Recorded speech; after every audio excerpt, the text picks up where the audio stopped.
Hello, everybody, and welcome to Vince Russo's Who's on First. It is Tuesday, April 5th, 2016, and I'm here with my co-host, Blake Mitchamore. Blake, how you doing today, my friend?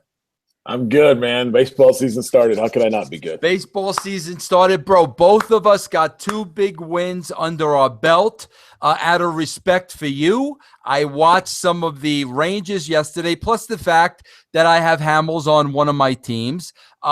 Great pitching performance by Hamels. Nice save by Tolleson. I got to tell you something, Blake. I really like this Tolleson closer. Yeah, he's solid. I mean, there's nothing in his repertoire of pitches. It's just, overpowering like a Chapman or something like that, but the guy just gets it done, man. Yeah, he got it done, bro. When he came in last year, the second half of the year, he was he got the job done, and he got a first save of the season yesterday. The Rangers got their first win over the Mariners. But I guess where we have to start today, Blake, is big news. Not only in the fantasy world, but in the baseball world as well. And obviously, things that happen in baseball affect fantasy. But, bro, being a San Francisco Giant fan and knowing that NL West inside and out, the what could be season-ending injury to AJ Pollack is freaking huge. Because, bro, that team depends on two guys, Goldschmidt and Pollack. And now with Pollack out of that lineup for maybe the entire year, bro, you're just not going to fill the shoes of an AJ Pollack. But I got to tell you something, Blake. Sliding head first into home plate in an exhibition game, bro, that's not the smartest move for a Major League Baseball player to make. And I saw the press conference afterwards. And Pollack basically made the statement of, well, I was going to slide head first into home plate, sometime during this season. Well, you know what, bro? Save it for the season then. Because maybe if you did that during the season, bro, maybe it wasn't until game 30 or until game 40. To slide into home plate head first in an exhibition game before the season starts is asinine, bro. There is no explanation. There is no comment you can make. Just go up there and say, I was an absolute imbecile for sliding into home plate head first in an exhibition game that didn't count and mean anything. This is going to be a huge blow to both the Arizona Diamondbacks and especially to the owners of Pollack, where he went in the first round in a lot of drafts. Yeah, I'm shocked. I'm kind of shocked to hear that. I hadn't heard yet that they're saying it might be a possible season-ending injury. I looked when it first happened the other night, and the typical recovery time is 3 months. So I thought maybe he'd come back around the All-Star break. But I completely agree with you on the head first slide thing. I'm not a fan of it, period. Even in a regular season game, being a Ranger fan a few years ago when Josh Hamilton was still one of the best players in the league, he did it in like the third game of the year. And I think he fractured his forearm or something like that and was out for a couple of months. So I wouldn't be opposed if they just outlawed it completely, but that won't happen. I remember that exactly, Blake, because I had Hamilton on my fantasy team, and I was watching the game, and I remember that, But I got to tell you something, bro. Listen, if you remember last year, I'm a Giants fan. Bro, in the very first exhibition game last season, Hunter Pence got hit in the hand hit in the wrist with a pitch and broke his wrist. That affected the Giants going into the season. And, bro, keep in mind, they still had an entire month to kind of get over it because it was the very first game. AJ Pollack, bro, breaking his elbow like the day before the season starts. That is going to have a huge negative effect, in my opinion, on the Diamondbacks. And, bro, not for anything. They opened up the season yesterday at home, and Zach Greinke got lit up, bro, by the Colorado Rockies. I think he gave up 7 earned runs in 3 innings. Yep. And you're right. I mean, you said it at the very beginning. That lineup, if you look at it on paper, there's not much to it outside of Goldschmidt and Pollack. And Goldschmidt has proven he's been the same guy for the 3 or 4 years he's been in the major leagues. Pollack burst on the scene last year. And if those two guys healthy together, the Diamondbacks could have been good with their pitching, but now I don't think so. Yeah, tough guy to replace, bro. They're going to have issues. Bro, let's keep it right there at Arizona and Colorado, because there's another great story that really developed during the exhibition season, bro. And it starts with Jose Reyes. Jose Reyes got himself in a little bit of trouble for domestic abuse. Now the charges have legally been dropped because his wife won't speak. His wife is not cooperating with the law. So literally they dropped the charges. However, there is still going to be a ruling coming down from Major League Baseball as to what type of suspension Jose Reyes is going to get. It's not been handed down yet. Reyes is waiting. In the meantime, bro, the Rockies play this kid at shortstop during the exhibition season, Trevor Story. The guy rips up the pitching, for the entire month in the Cactus League. Well, bro, yesterday, the first game for the Colorado Rockies against Zach Greinke, Trevor Story hits 2 home runs. Bro, this guy is the real deal. Not only can he hit, but he can also steal bases. He's a great fantasy player. Listen, I'll be honest with you. I doubt you're going to be able to get him. I mean, because he really heated up during the exhibition season. He was on everybody's radar. I know I'm in 3 leagues, and he was gone like in the mid-rounds of all my leagues. I had no chance of getting him. But, an interesting story now, bro, with what the Rockies are going to do when Reyes is eligible to play, because remember, bro, he was the big piece in the Troy Tulowitzki deal last year to the Toronto Blue Jays. So they're going to have a good shortstop in Jose Reyes. I don't think they're going to be able to take this kid out of the lineup. So it's going to be interesting to see what happens when the ruling comes down, how long the suspension is, where Story is at when Reyes is ready to come off of suspension, but a real interesting story there in Colorado.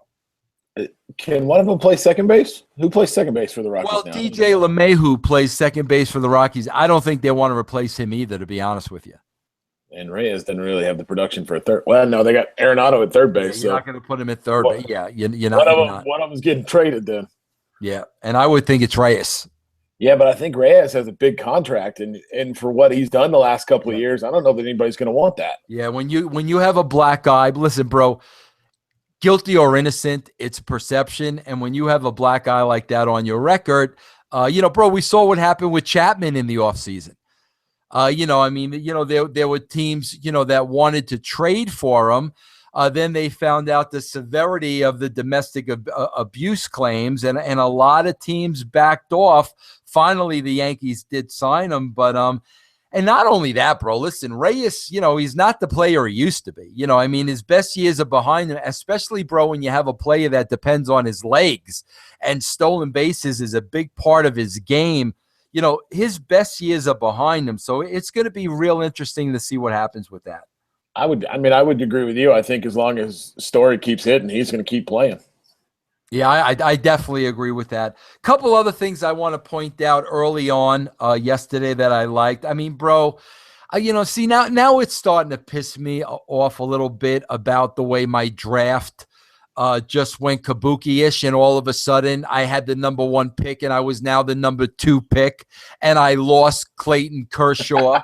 And the guy behind me knew I was drafting Kershaw, and as soon as Yahoo screwed up and he went into the number 1 spot above me, he immediately grabbed Kershaw, which was still not the right thing to do. I'm going to be honest with you.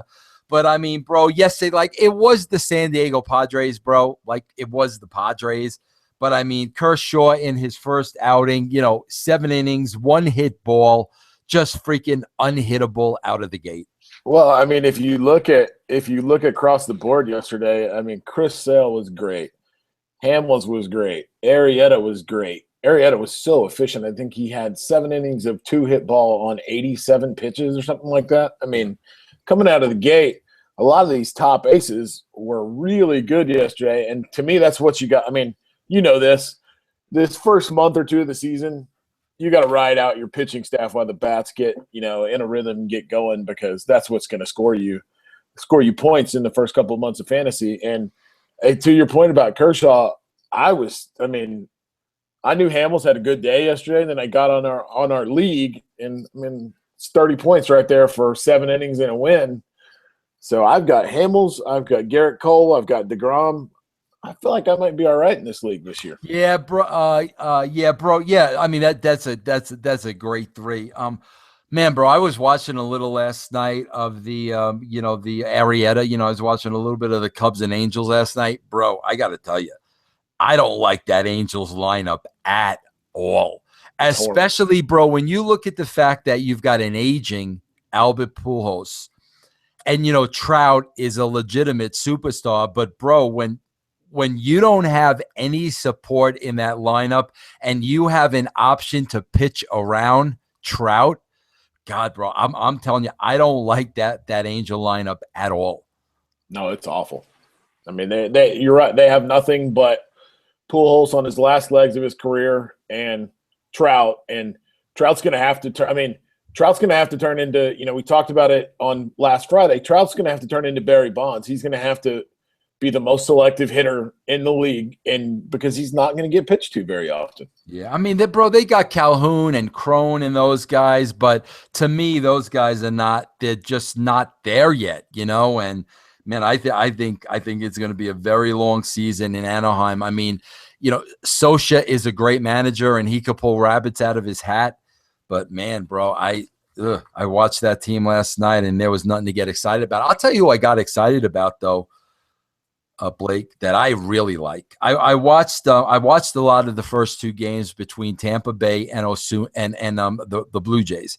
First of all, I want to say this, bro. I think it's going to take a little bit of time. I do like the Ray lineup. I think the Rays have a lot of really young sticks in their lineup. I mean, bro, from Jennings to Souza to Kiermaier. I like their lineup if Longoria, can hit. Forsythe had a good year last year. He's going to have to live up to that because they got him in the leadoff spot. But they got a really nice hitting team. I think it's going to take them maybe a month or so to gel and come together. But I'll tell you who I really liked watching those first 2 games. Bro, Osuna coming out of the bullpen and the closer for the Blue Jays. Bro, this is a 21-year-old kid on a really, really, really good team.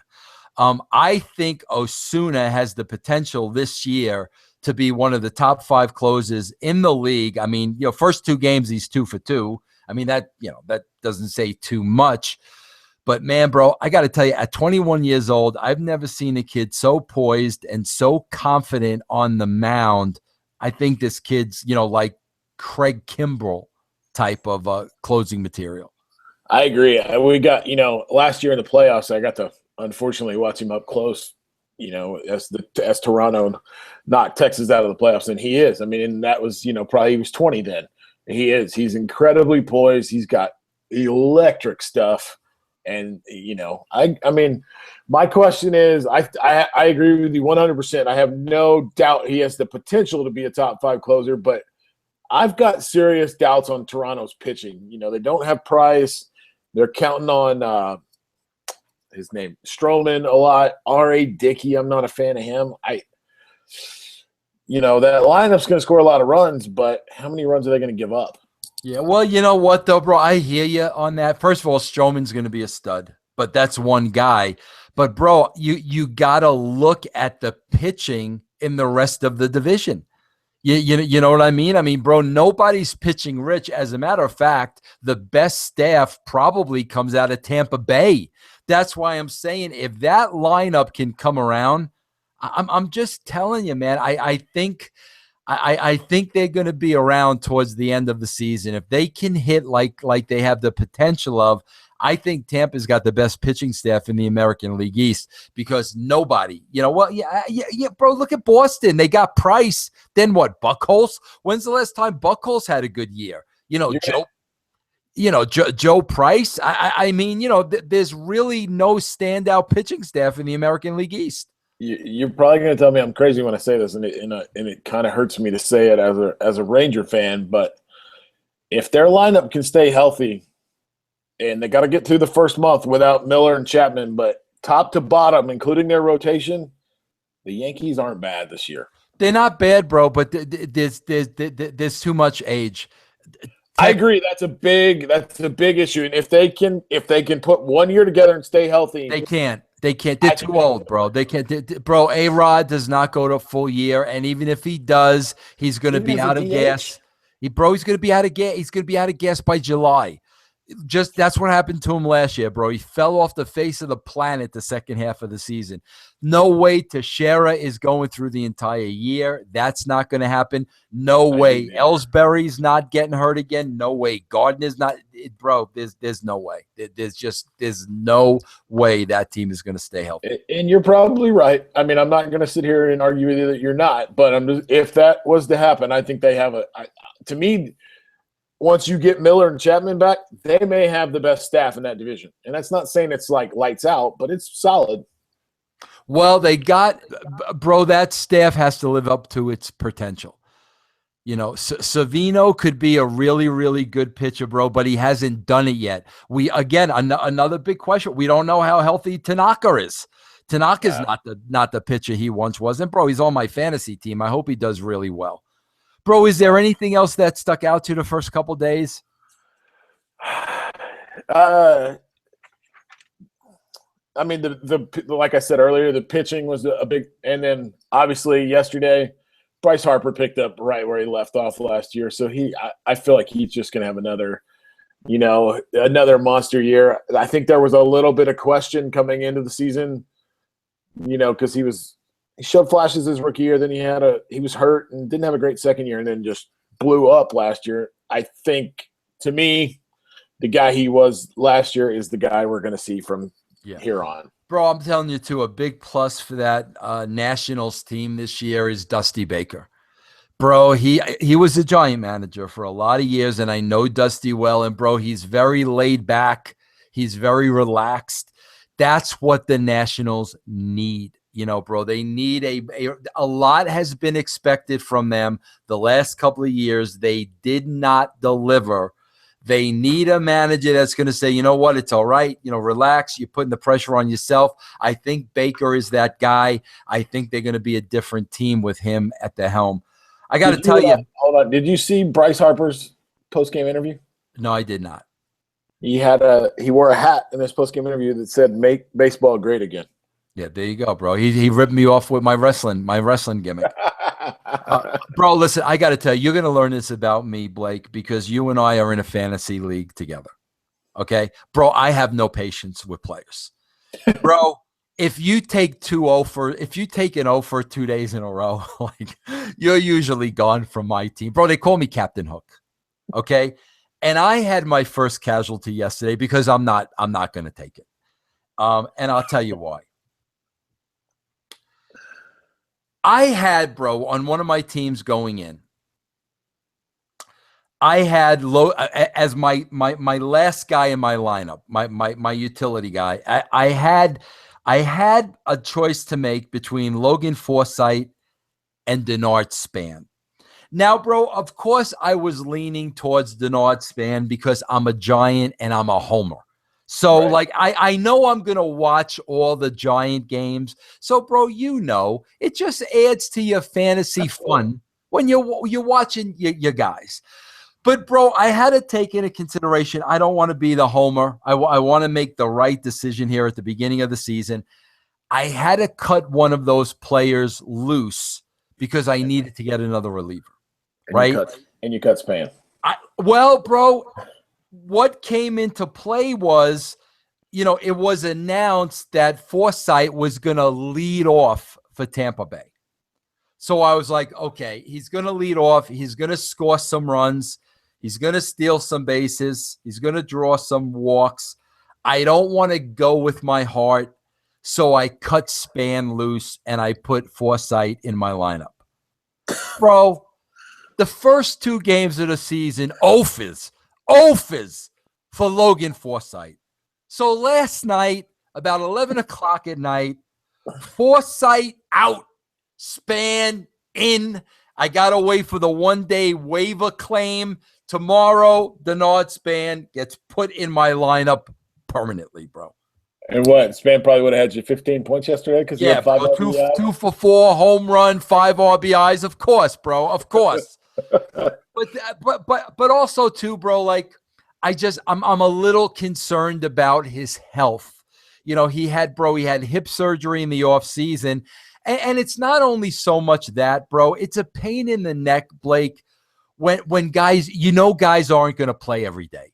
You know what I'm saying? And because of the hip, Bochy's going to rest Span more than I would like him to be rest. And, bro, that's when, you got to be on top of things. You got to, put a replacement player in at the last minute or else you're going to lose points. So with all those things combined, I cut him. But now I got him back in the lineup, and I'm just going to have to monitor. Is there somebody, bro, on your team that's really, really borderline, and the first time they choke the chicken, you might cut them loose? No, I don't really operate like that, to be honest with you.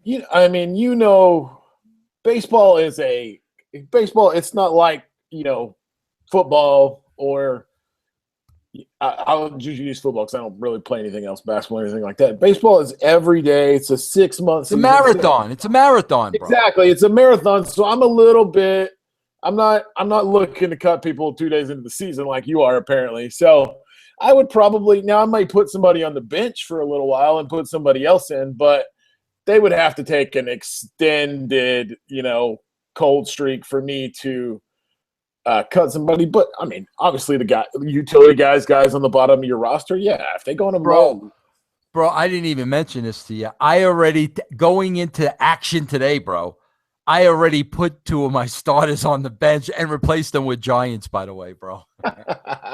No, I haven't pulled starters like that we're playing, but you got to churn the roster every day because especially right now, a lot of the teams that, not a lot, but a few teams that played Monday aren't going to play today. Yeah, bro, but you can't do that, Blake, because you only have an allotted number of games for each position. So you got to keep your eye on that, bro. Okay, you're right. That's something I gotta.